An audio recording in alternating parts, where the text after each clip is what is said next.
Hello, hello, hello po. Magandang araw po sa ating lahat, no. Panoorin po natin, no, aktual po na pagguho po ng ano, no, ng Santa Maria Cabagan Bridge po sa Isabela yata to, sa Nueva Ecija na po to. Panoorin natin, ha. Ito nakasakay na to. Ito yung truck, no. Nakukuha sila ng video, siguro na-curious sila. Maganda dumaan dito sa tulay, bago. Ayan, dumaan sila. Ayan. Kung mapapansin po natin to mga kaibigan, no? Ha? Umuuga eh. Ayun sa video. Parang gumagalaw na talaga eh. Di ba? Pansin nyo. Oh. Kasi kung nakatayo yung cellphone mo, hindi naman basta gumaganon-ganon eh. Talagang literal na yung truck. Umaalog po yung yung tulay. Ano to, gawa? Style China? To? Yung mga tinayo po dito sa Metro Manila, yung Pantaleon Bridge at saka yung sa Manila, yung Binondo Intramuros Bridge. Ganito rin po eh. China po eh. China. Gawang China. Oh, tragis na yan. Gawang China. Oh. Pero umaalog eh.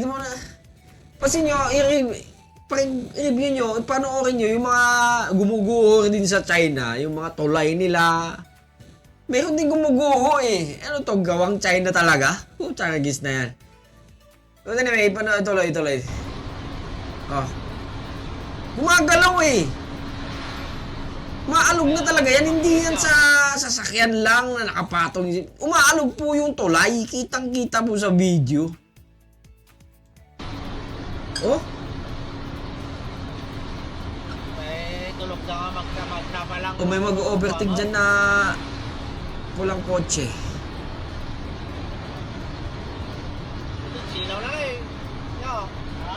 Ito kumakuha. Dapat kumati ulit niya. Yung po nagsasalita po ay mga Ilocano. Sinasabi po nila na dapat may ilaw, sabi. Sinabi pa nga nila na meron naman doon, pero yan, solar, ganun po yun eh. Ganun po ang ibig sabihin nun. Tragis. Umaalog oh! Sinaw tunod ka. May kotse. Tunod ko ha. Nag-overtake ka pa. Pasular ka talaga kita? Sulang ka ta, wala na. Pasular siguro. Swerte yung mga nakamotor oh! Kung tumapat lang dun sa truck at saka sa kotse, naku, laglag din yun. Oh? Nadugot, maalang ka sular na sa ta. Naguguho na yan oh.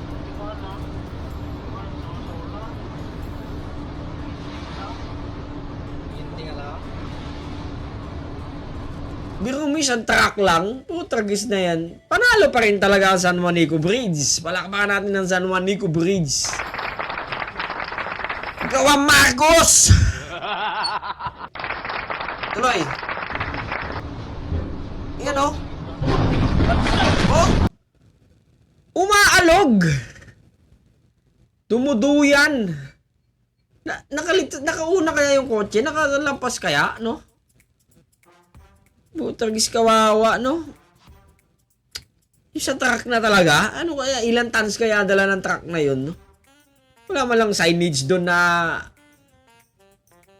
2 tons lang ang pwedeng dumaan. Nantipak lang naman talaga, oh. Oh, Kuya Wele! Pasok!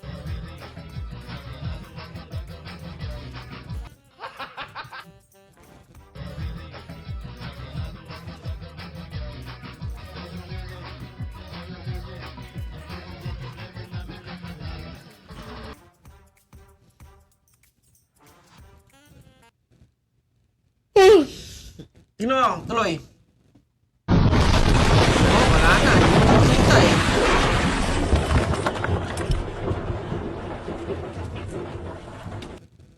Tragis na yan. Panoorin natin yan ng paliwanag ng tiga DPWH, no? Panoorin na rin natin at pakinggan na rin natin. Alamin na rin natin mga kaibigan Kung kailan ba ho talaga ginawa itong tulay, inimpisahan po yung tulay na to. Kasi ang pagkakalam po natin mga kaibigan, bago gawin ang tulay habang ito ay ginagawa or aprobado na para gawin, meron na pong kaukulang budget.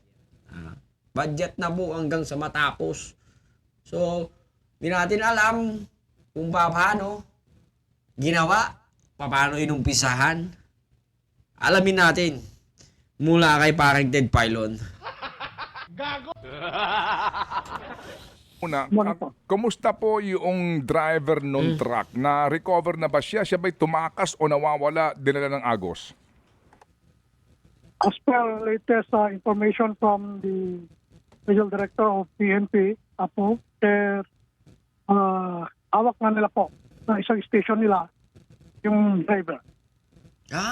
Okay, sige po. So, yung- Safe na po yung siya. ano Kumbaga, talaga? Okay. Sige. So, sir, ano po muna ang inyong paunang assessment dito po sa nangyari dyan sa Kabagan, Santa Maria, Isabela Bridge? Based from initial assessment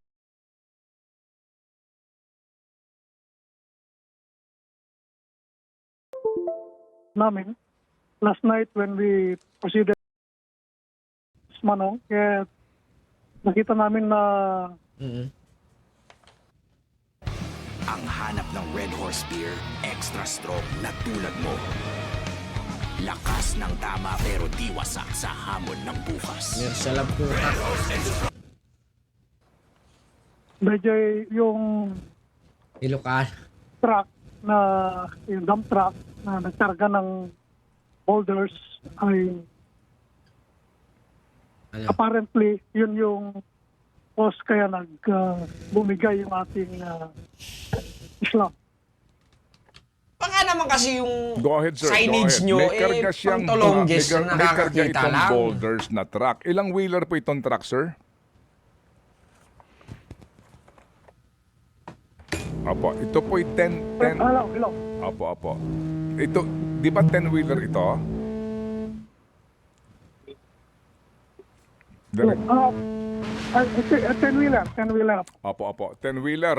Sige po. So, Director, ano ba yung capacity po ng Kabagan Santa Maria Isabela Bridge? Ang standard na capacity ng mga tulay natin ay 45 tons manong. And ito rin ay maximum yun, 45 tons. Ito rin ay nakabase sa ating yung ating Republic Act 8794, yung anti-overloading law natin, at which is 45 tons yung maximum gross vehicle weight na allowed sa mga tulay natin, pati sa mga daan natin. Apo, pakiulit lang po, sir. Ilang tons ang pwedeng dumaan sa tulay na ito, sir? Anong tonnage advisory nito? 45 tons yung as per yung RA natin, Okay. 8794 man. Okay, 45 tons, no? That's 45,000 kilos. Okay? When man. Opo. May pauna na ba kayong assessment? Ilang tons ba yung truck? Last night, kinalculate na namin based sa mga measurements natin doon sa dump box ng dump truck at based doon sa karga niya, we estimated approximately yung karga lang niya is already more or less mga 87.39 tons. Putang ina. Baka naman walang signage yan. Director. Gago! Baka naman ang signage niyan, naging ang bulag lang ang nakakakita. Baka naman ganun. Di ba? Idadaan ba yung unghang na yan? Gago! Kung napakalaki ng signage, di ba? 40T. Isaksak mo yan sa tali, tawag doon. Sa Ilocano, imulam, igid na. Na 40 tons lang ang mabaling nga magna. Ay, naku.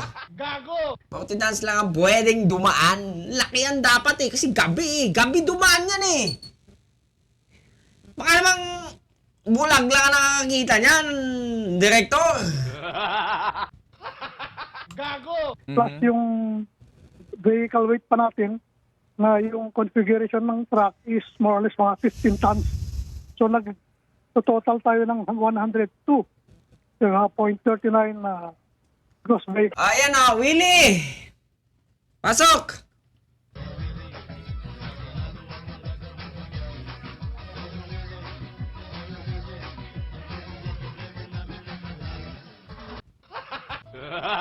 O yan, Kuya Willie base sa pag-interview kay Director Matias ayon sa Republic Act 91, uto ka, hayop ka, 40 tons lang ang pwede gawin sa mga tulay natin sa bansang Republika ng Pilipinas, leche.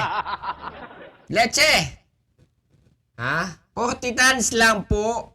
Okay, baka pwede namang revisahin mo. Baka pwedeng amyendahan mo yung batas na yon. Gawin mo 1,000 tons. Para pag nagpatayo tayo ng mga tulay sa mga susunod nating generasyon, yung mga kaapu-apuhan natin, mga apu sa apu na tuhod natin, magamit na yan. Okay? Yan ang plataforma mo ngayon, Kuya Willie. Yan ang ilista mo. Yan ang sabihin mo pag ikaw ay ini-interview ng mga reporter. Nagteteng ka naman, Kuya Willie. O baka naman gusto mo itong kanta na to.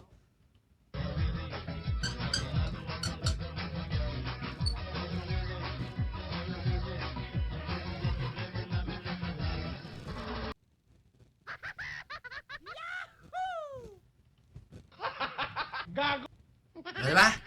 Yan ang plataforma mo. Pagpasok ko po sa Senado, hamyendahan ko po ang Republic Act anti-tulay po natin. Okay, gagawin na po nating 1,000 tons para lahat po ng truck pwede na po dumaan dyan. Okay? Yun dapat. Wala eh. Yung reporter pa tinanong mo kung ano ang gagawin, ano ang ipapasa mong batas. Let's check Vehicle weight ng dump truck. Opo. Pero ito bang truck na ito, first time lang ba ito dumaan dyan sa tulay na ganyan? O lagi naman may dumaan ganun? We're not aware, Apo, kasi at the moment ay open to light vehicles pa lang yung bridge because ongoing yung Gabi kasi, gabi. Siguro maliit lang yung yung signage. Matigas ang ulong hayop na yun. Yun, dumaan na dyan. retouching lang sa mga city painting. So baka masagasaan yung mga tao ng kontraktor ay inopen lang sa light vehicles yung ating tulay. So basically po, bawal pang dumaan doon itong mga truck na ito kasi it's only good for light vehicles. Supposed to be, Manong. Opo. Director, kasi kung babalikan ko, kailan pa ho kayo naging director dyan sa Region 2, Director? Ay nito lang November 2024, Manong. And nung nag-assume po ako, practically tapos na yung tulay. Nasa almost 90% na. Tapos yung tulay. Oh, yes, yes. Opo. Can you enlighten us, Director, Kasi ang unang cost nito doon sa kanila pong bidding document, 2014, 412.9 million pesos. Opo. Yun pala yun. Ito yun, nung una. Tapos nagkaroon pa ng dagdag na 153.3 million nito pong 2019. Okay? Ang contractor nito, itong RD Interior Junior Construction. Pagkatapos, So, sinagdagan ni Digong ng 100 million, okay? Tuloy. Tapos nito, nagkaroon pa ito ng dagdag ulit. 2023 lang. Ito pong 274 million ulit para sa kanyang retrofitting, strengthening. Oo. Bagong-bagong tulay pa lang po ito. So, dinagdagan ni BBM ng 200 million. Na kaagad retrofitting. Totoo ba na may na-discover ditong fault sa design kaya po nagkaroon ng dagdag na gastos? Kasi nito po lamang 2024, meron na naman pong panibagong 115 million na retrofitting. Kaya pag kinuwenta natin ito, umabot na po ito ng higit 1 billion. Utang ina. Pangalawang dagdag. May nagka-problema sa retrofitting. Ibig sabihin, ninakaw ang budget! Pinaglaruan nyo! Binaboy nyo ang budget! Kaya yan, nagsaper ang tulay! Nagsaper ang mga Pilipino! Putang kamatis kayo! Mga hinayu pa kayo! Leche inutil! Dapat kayong tanggalin lahat dyan. Kasuhan kayo. Ha? Iruwi mo? May problema na pala. Pinagkaperahan nyo na naman. Sa tulay na ito, meron pa talagang fault ito sa kanyang design? I love Monday.com. What's Monday.com? You don't know Monday.com? This is Monday.com. It's a Sabi ko kanina, nung nangyari ito, ay nagtanong-tanong ako sa mga engineers natin. At yung post ng retrofitting natin ay ginawa ito to upgrade yung ating design code.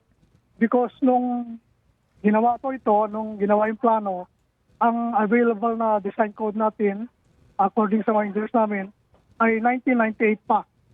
So, nung nagkaroon ng upgrading yung code natin, design code natin, yung 2015, ay in-upgrade din ito. At kasama natin ito, lahat, kung mapapansin natin, lahat ng tulay natin ay in-upgrade, nire-retrofit. So ito ay isinabay na po to conform with the 2015 na design code natin. Opo. So, yung retrofitting na ginawa dito, basically, pina-strengthen lang yung tulay, wala ka nang binago sa... Paano nabago yung disenyo? Basically, anong ginawa? Yung mga ibang members, according to mga engineers na pinagtanungan ko, ay pinalaki yung mga steel members. And then, ginakit din yung mga columns. Ang sakit na no, sama ng loob, kakasama ng loob no, putang ina, ginawa mo ng halos 10 taon. Nasira lang ng isang gabi. Putagis. So basically, yun ang doon pumunta yung retrofitting natin. Opo, kasi ang sabi po dito, ngayong Pebrero 1 lang, okay, ang sinasabi po na actual completion nitong bridge at saka yung approaches niya. So, ang total na na-cost nito ay 1.225 billion. Opo. Okay, ito mismo galing po sa inyo ito, Manong na inyo pong impormasyon. Oo. So kasama na po dito yung pagkakaroon ng pagbabago sa kanyang design. Kung assuming lang po Director, na totoo nga yung kwentada natin sa tonnage ng truck. Talaga pong hindi kakayanin nung tulay yung ganun pong isa lang na truck ho ng boulders, bibigay na itong tulay na to? Yes po. Hindi po talaga kakayanin. Kasi Pangit. Tangina. ang maximum dapat lang natin ay nasa 45 tons at nasa batas po natin. Maximum po yung 45 tons natin. Nananawagan kami sa mga senador na tumatakbo, gawin yung plataforma yan para sa susunod na henerasyon magbago na tayo, ha? Gawin nating solido ang ating mga tulay at wag gagayahin ng mga ito kasi napakapangit pala ang mga batas na ginawa. 45 tons? Anong gagawin natin sa mga truck natin? Ha? Idaan natin sa tubig. Ganun ba yun? Gago! Anak ng tipaklon, sino bang gumawa ng ginahayupak na batas na yan? Kininayo. Gago! Okay, sige. So sa ngayon po, sir, hindi na masasakop ng warranty ito. Kumbaga, kung totoo po na may pinayagan na dumaan ng isang overloaded truck. Magpupulong kami after ng mga technical assessment. So yun ang next na pag-usapan namin, Manong, kung ano yung shall I say, culpability kung meron man ng contractor, kung dapat ba niyang Hindi. i-repair yung... Walang accountability ang contractor dyan. Kasi nagawa niya eh. 45 tons eh. Diba? Alam naman natin bawal. Dumaan pa ang hayop. So, 45 tons lang ang pwede. Nag 100 tons na po siya. So, kahit pa paano man lang sana, tawid niya, di ba? Nag-crack lang yan or ano, talagang literal na bumigay. Ano ba naman yan? Instead na 10 semento dapat dyan, 5 lang ang nilagay nyo, mga hunghang. Gago! Saan napunta? Ha? Saan? Sa bulsa. Gago! Okay na. tulay. So, nasa technical stage pa lang kami, Manong. Opo. And then, after this, today siguro, in fact, meron tong mga signage tayo doon na dahil meron pang mga retouch na pintura, ay meron doon mga signage na open to light vehicles. Yung nga po, kasi kung nasira mo yung tulay, anong pananagutan nung kumpanya nung truck? Kasi sinira mo 1 billion peso budget eh na project. Well, Manong, we'll come to that with the legal minds of our regional office. Iniuna lang namin itong technical aspect muna. Yari. Putang ina. Mabibenta na pati yung kumpanya ng truck driver na yon. Ikukulong na siya habang buhay kung di man mabayaran. 1 billion. Putang ina. Sabihin mo na lang 300 million ang pagre-repair nun. Nantipaklong kahit pa sandamukal na kumpanya ang ibenta ng may-ari ng truck na yun. Wala. Hindi mababayaran. Putang ina talaga. Ay, nako. Sa ganun ay ma-determine kung anong real cause ng failure. Opo. Sige po. Director, paano po yung dadaan dyan ngayon sa tatawid po ng ilog? Meron pa yung dating dinadaanan, yung overflow bridge. Okay. So for the meantime, ay doon muna dumadaan yung motorista natin. Okay. So existing pa yung submarine bridge kung tawagin? Yung overflow bridge. Yes. Opo. Yung overflow, kumbaga, meron nasa tabi mismo. Okay. Opo. Kumbaga, naandoon po yung elevated na kalsada, pero kapag mataas ang agos, lumulubog yan. Opo, ito yung overflow bridge kung tawagin. Okay, sige po.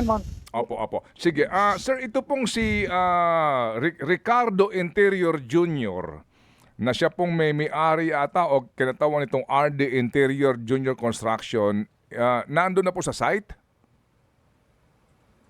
Yung mga engineers niya, project managers niya, last night kasama na namin sa site para kasama namin sa assessment. Okay. Tumawag na ho pa sa inyo si Secretary Bonoan mismo? Si Undersecretary Buspipo po ang tumawag sa akin. Okay. Sige po. So kami po nag-report din po ako sa kanya, Manong. After na narinig ko, nag-report agad ako na yun ang nangyari. And then in-update ko na lang po siya sa central office. Okay, sige po. Salamat po na marami, Direktor. Ano po, at kami aantabay po sa magiging resulta ng inyong mga paunang investigasyon sa isyong ito. Salamat po, Direktor. Thank you very much. Maraming salamat din, Manong Ted. Maraming salamat din po. Opo, thank you. Ayan, si Director, si Director Matias Malenab, no, ng Region 2 DPWH.